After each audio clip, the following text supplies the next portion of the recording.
प्रीतम दिल्ली से, राधा वल्लभ श्री हरिवंश। गुरुदेव, आपके चरणों में कोटि कोटि प्रणाम। गुरुदेव, यदि किसी व्यक्ति की मृत्यु हो जाती है तो उसका अगला जन्म हो जाता है या अपने कर्मानुसार किसी लोक को जाता है, तो महाराज जी फिर पितृ बनकर कैसे आते हैं? अगर कोई गलती हो जाए तो पितृ परेशान करते हैं, ये कैसे संभव है गुरुदेव? आप ये समझो, आप पितृ नाम दो, भूत नाम दो, कुछ भी नाम दो, अभी जो इनको बताया वो कर्म ही होता है। हमारा कर्म ही होता है, कोई हमको परेशान नहीं कर सकता। कोई देवता, कोई भूत, कोई प्रेत, कोई पितर, ये बात गांठ बांध लो, कोई तांत्रिक, कोई सिद्ध। यदि मेरा कर्म गलत नहीं है तो विश्व ब्रह्मांड में किसी की ताकत नहीं है कि वो हमको दंड दे सके, क्योंकि सबका शासन करता भगवान है, ईश्वर है।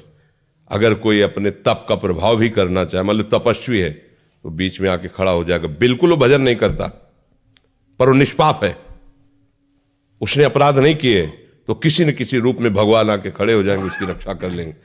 इसीलिए उनका एक नाम है ईश्वर।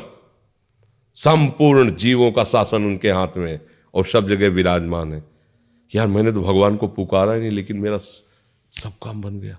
ऐसा फंस रहा था, ऐसा गिरने वाला था कि मर जाते, ये लोग फंसा लेते। ऐसा कौन बचाया? तुम्हारे अच्छे कर्म, तुम्हारे अच्छे कर्म है, बुरे कर्म नहीं। मैं तो फूंक फूंक कर पैर धर रहा हूं, जब से मुझे होश से कोई गलती नहीं हुई हमसे। हमारी दुर्दशा लोग कर रहे हैं, हमारी दुर्दशा इससे हो रही, उससे, कोई दूसरा नहीं है। बोले तुम्हारे कोई चक्कर है, ऊपरी चक्कर है, लोग ऐसे कहते हैं। वो अरे ऊपरी और भीतरी, केवल तुम्हारे कर्म का चक्कर है, दूसरा कोई नहीं है। वही कर्म भूत बन करके तुम्हें सताएगा, वही कर्म पितर बन करके, वही कर्म ग्रह बन करके सताएगा, कोई नहीं सता सकता। जो पे कृष्ण चरण मन अर्पित तो करी है का नवग्रह रंग, रंग माने भिखारी।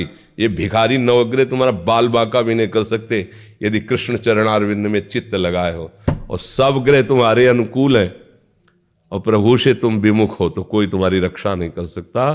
तुम्हारे कर्म तुम्हें नष्ट कर देंगे। ये सिद्धांत सबकी समझ में नहीं आता है। अगर समझ में आ जाए तो भूल जाओ कि कोई पितर है, कोई भूत है, कोई प्रेत है। वही है, वही, दूसरा कोई नहीं है।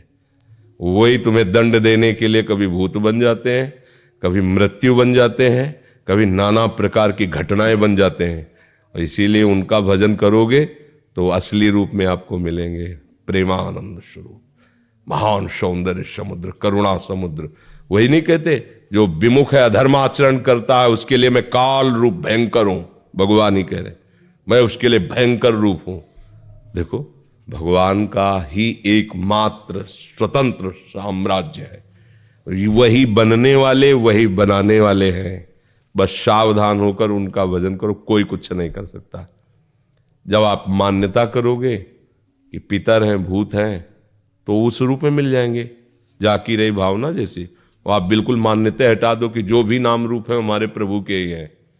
हाँ, जो हमसे गलती हुई वो हम गलत हैं, हमसे पाप हुआ, हमसे अपराध हुआ, पर स्वामी हे नाथ आप कृपा करके क्षमा करो, कोई कुछ सता नहीं। देखो, किसी का अटैक जो होता है ना, हमारे तन पर होता है, हमारे मन पर होता है। देखो ना, मतलब कोई एक्सीडेंट हुआ तो तन पर हुआ। कोई ऊपरी चक्कर जिसे कहा जाता है वो मन पर होता है, भूतावेश, कोई भी आवेश मन पर। तो ये तन मन जब तक तुम अहंकार में हो तभी तक पीड़ा दे सकते हैं। अगर भगवान को समर्पित कर दिए, अब किसी की ताकत है? भगवान के समर्पित तन और मन को कोई घसीट कर ले जाए, ऐसा हो सकता? इतना वीर कोई पैदा हुआ है क्या? बस एक बात समझ लो, भगवान के आश्रित हो जाओ। वही भगवान ने गीता जी में कहा, पितरों को पूजने वाले पितर लोग को जाते हैं, भूतों को पूजने वाले भूतों को प्राप्त होते हैं, और मेरा भजन करने वाले मेरे को प्राप्त होते हैं। वही पितर बने, वही भूत बने, आप जिस भावना से उनको भजोगे वैसे ही आपको मिल जाएंगे। वही सब अपना विस्तार किए हुए हैं। ये बात समझ में आ जाएगी तो फिर बात, कोई परेशानी नहीं है। देखो, गंगा किनारे जब हम भ्रमण करते थे तो अब तो नियम लग गया कि आप लाश फेंक नहीं सकते। नहीं तो गांव के लोग जो है वहाँ जलाते नहीं थे। अब 10 कोस से आ रहे हैं, 100 रखे हुए, कहाँ वहाँ लकड़ियों का। ऐसे ही गंगा नहाया और बालू बांधियो, गंगा में सकला दिया। तो सैकड़ों लाशें कुत्ते किनारे खाते थे, चीत चीत के खा रहे हैं। स्मशान है,